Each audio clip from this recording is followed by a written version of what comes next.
বাংলাদেশ ব্যাংকের governor doctor Ahsan H মনসুরের সই করা নতুন নকশা ও সিরিজের ১,৫২০ টাকা মূল্যমানের ব্যাংক নোট আগামী রোববার প্রথমবারের মতো বাজারে আসছে। প্রাথমিকভাবে বাংলাদেশ ব্যাংকের মতিঝিল অফিস থেকে এবং পরবর্তীতে বাংলাদেশ ব্যাংকের অন্য অফিসগুলো থেকে এই নোটগুলো ইস্যু করা হবে। বাংলাদেশ ব্যাংকের এক সংবাদ বিজ্ঞপ্তিতে এই তথ্য জানানো হয়েছে।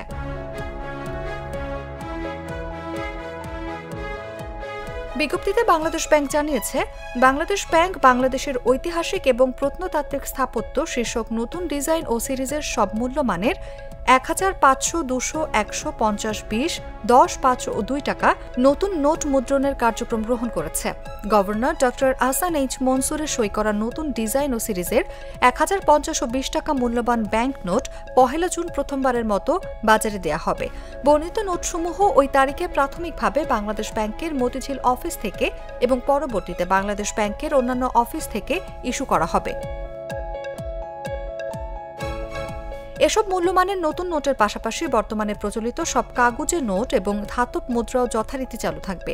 এছাড়া মুদ্রা সংগ্রাহকদের চাহিদার বিষয়টি বিবেচনা করে নিয়মিত নোটের পাশাপাশি ১,৫২০ টাকা মূল্যমান নমুনা নোট মুদ্রণ করা হয়েছে, যা টাকা জাদুঘর মিরপুর হতে নির্ধারিত মূল্যে সংগ্রহ করা যাবে।